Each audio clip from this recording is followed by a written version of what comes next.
Hi besties, I hope you're doing well. I am doing great. The last time I saw you guys was in 2024. We are now in 2025. Compliments of the new year. My wish for you in this new year is to read all the right books at the right time. That for me is the best thing ever. It is the best thing ever. So on today's video, I will be sharing my top 5 2024 edition. In 2024, I managed to read 33 books, yes, 3 of which were audiobooks. It is quite a low number, but one thing I am happy about is that almost all of the books that I read are books that I thoroughly enjoy. So that is top 2 and not 2. There are a whole lot of books that I received in 2024 that I never got to read. Hopefully, I'll be starting my 2025 with those. The plan is to not buy books and not request any books until I finish what I already have. Yes, because what I've realized is I plan to read certain books, but whenever I receive something more exciting, I jump onto that. So the plan for this year is to read what I already have, then I'll jump to other things. Hopefully I'll stick to it, because sticking to plans isn't an easy thing for me to do. So yeah, again, looking at my top 5 for 2024, I think it's about time I say it with my chest that my most favorite genre is historical fiction. I've been running away from this for the longest time because in my head, when you say historical, the moment you say history, then you should know a lot. And I feel like I don't know much. So I just would not say that my favorite genre is historical fiction. But now, saying with my chest that historical fiction is my most favorite genre. On my top 5, I have 4 historical fictions and 1 dystopian young adult thriller that I enjoyed so much. Anyway, let's get straight into the video. These here are the 5 books that I enjoyed. These are my top 5 for 2024. Yes, as I said, 4 historical fictions and 1 young adult thriller, Snotlope. The first book that I think I'm gonna start with the 5th one and then work it up to the first one. Or should I start with no? We'll leave the best for last. Yes. The 5th book on the list is Snotlope by So Young Park. This is the book. I enjoyed this book so much. This is a book that we read with Penguin Book Club. I think it was our peak for July. I could be wrong with the month, but I think it was July, if not June. This is a dystopian. Oh God, I'm still obsessed with this cover as I was months ago. This is a dystopian young adult thriller that is set in a world where it is winter throughout, and the only place left that is warm is Snotlope. That's the title of the book. The only place left that is warm is Snotlope. In order for Snotlope to stay warm, ordinary individuals are obligated to work 10-hour-long shifts in a power plant in human-sized hamster wheels to generate power. So basically, power production depends entirely on human physical labor. In return, these ordinary individuals are rewarded with reality shows from Snotlope, which is absurd, but yeah. So if you are someone who stays in Snotlope, it means you are a reality TV star. So everyone who stays in Snotlope is an actor. Now, everyone else in the outside world, outside of Snotlope, aspires to live in Snotlope for the warmth and obviously to experience the easy Snotlope life. But now the question is Snotlope really what it seems to be?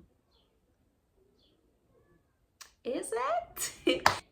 Our main character in this book is Chobam. So what happens is there is a reality TV star named Gohaeri. I'm not sure if I'm butchering the names or I'm saying them as I should. Anyway, we move.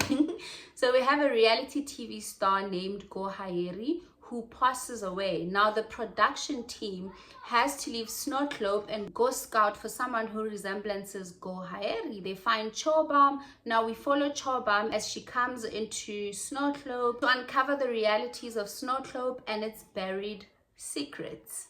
I utterly enjoyed this book. It gave me a serious thrill and I rated it a 5 stars. I think this will be a perfect book to kick one out of a reading slump because of the thrill that comes with it all. If you are looking to read something that will keep you turning the pages, this is definitely it. Now we move on to number 4 on the list. Number 4 is a book that I read and I was just so excited. I think it gave me a crazy book hangover. I even did a review here on my YouTube, and that book is none other than By Any Other Name by Jodi Picoult. I enjoyed this book so much and I'm still obsessed with this cover. It's quite thick, but once you get into it, you'll be done in no time. I think because I have posted a review of this book, I will not go much into it in this video. Basically, this book questions William Shakespeare's authorship. This is a book that I received from Penguin Books South Africa, so shout out guys. This book starts in the 1500s and it introduces us to Emilia Bassano, who is said to be one of many writers who used Shakespeare as a front to put their work out there. So if you've ever had of the possibility of William Shakespeare not being the actual writer of his work and found it to be something fascinating, then this book might just be something that you would thoroughly enjoy reading. So 4th on the list, let's move to number 3. 3rd book on the list is The Kite Runner by Khaled Hosseini. I rated this book 4 stars. All of my other books by Khaled Hosseini, I've rated them 5 stars, but this, I rated it 4 stars because of the book that I read prior to it. So it wasn't Khaled Hosseini's fault. It wasn't his fault that he didn't, and that book is the first on my list. So we'll get to it. The Kite Runner is the 2nd book that I read this year, and I can say that it is still embedded in me. I enjoyed this book so much. Yes, it shattered my heart into pieces, but I thoroughly enjoyed it. It had me bawling my eyes out, but it's beautiful. And I guess it wouldn't be Khaled Hosseini if I didn't bawl my eyes out. So yes. This is a story on betrayal, guilt, and redemption. So in these pages, we get to follow Amir and Hassan. Amir is a pushta boy who is born to an affluent family, whereas Hassan is a servant to Amir and his family. At 12 years old, Amir makes a life-altering decision. Yes, that is unfavorable to Hassan. 2 decades post fleeing Afghanistan for America, Amir gets a phone call that requires him to return to Afghanistan and correct his wrongs. Now the question is, will Amir risk it all to correct a wrongdoing that he did more than 2 decades ago? Talking about this book makes me imagine it all, and I think also because we watched the movie, so talking about it just sort of, it gets me in my feels. This book is so sad. It is so sad, and I feel like if I talk more about it, I might just share a little too much. But what basically happens in this book is that we follow Amir as he experiences a lot of turmoil. turmoil in his life during the Russian invasion as the Taliban took over, and turmoil that has his insights turning because of guilt. What a beautiful book. It's just so sad that I rated it 4-star, but it is definitely worth 5 stars. Yes, I might just change it to 5 stars. I might just do that. I'll probably reread it in the near future, and maybe then it will be a 5-star. Moving on to the next, number 2. Number 2 on the list is The Silence in Between by Josie Ferguson. This is a book that I received from Penguin Books, so thank you again. I enjoy tormenting myself. I don't know why, but I do enjoy tormenting myself, because even with this book, I bawled my eyes out. I bawled my eyes out. This is a book that is set in Berlin between 1938 and 1989. So in The Silence in Between, we follow mother and daughter, Lisette and Ellie. Imagine this. Your baby's not feeling well. So you've been at the hospital by their side through and through. You take a few hours to go home, clean up, maybe rest a bit, and then go back. You go home, rest, you wake up in the morning, and there's a border between you and your baby. And there isn't any other way to cross over. Here, we are talking about the Berlin Wall that was built in August of 1961. This book broke my heart in a beautiful manner, though. In a beautiful manner. It discusses a myriad themes: war, family, mother-daughter relationships, genocide, homosexuality, a whole lot of sensitive themes. When I was writing my review for this book, I wrote a line and I said, "This is a work of fiction letting us into the mind of a German realizing how one man's madness and the complicity of others had brought their beloved country to its knees." And we know who that madman is, right? We all do. This is a very sad book to read. It is so sad, very sad. And yes, this is a song by now. I bawled my eyes out. I bawled my eyes out, but even with my bawling of eyes, I still finished it in a short period of time, and that is because it is gripping like that.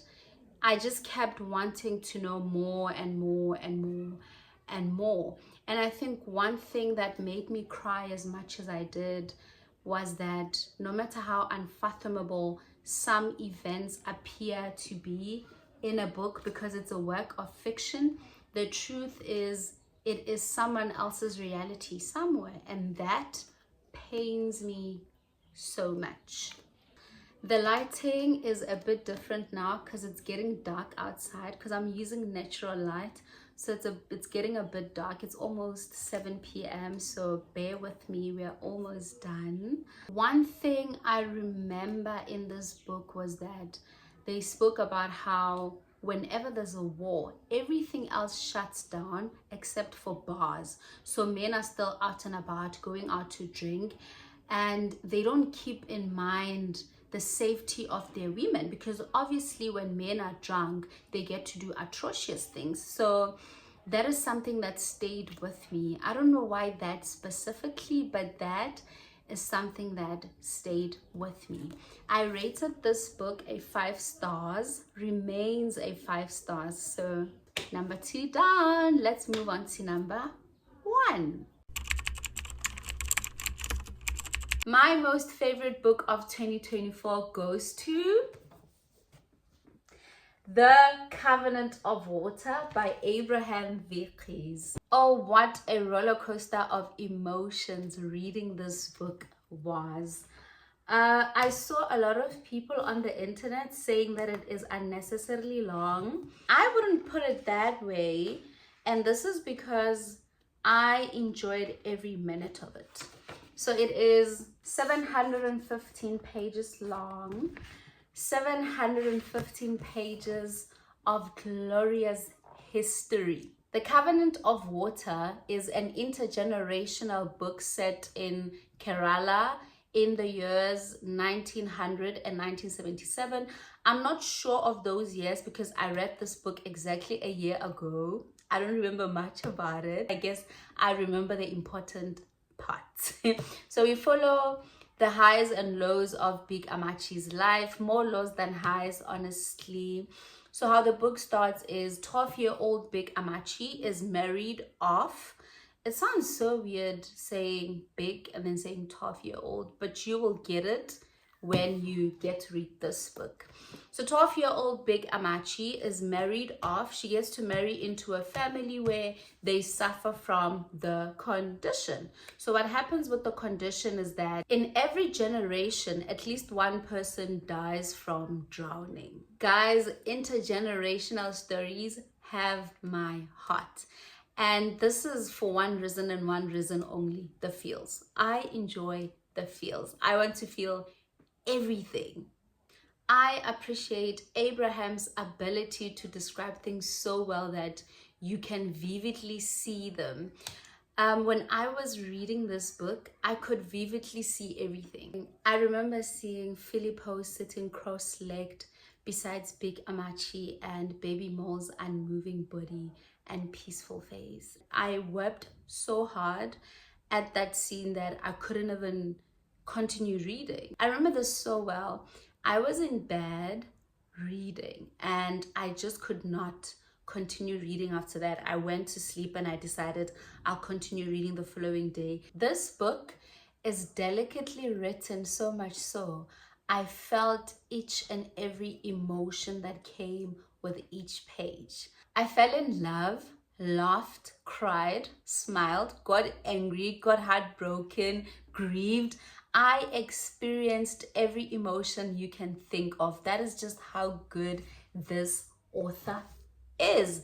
And I'm hoping that in this new year, I'll be reading the rest of his work. That is something that I promised myself to do in 2024, but I did not get to it. Hopefully, I will be doing that in this new year. Reading this book reminded me so much of a book that I read, I think 2 or 3 years ago, Pachinko by Min Jin Lee. It is also an intergenerational story. It is historical fiction. So if you have read Pachinko, you definitely will enjoy The Covenant of Water. So I urge you to pick it up. And if you have read The Covenant of Water and haven't read Pachinko, do check it out.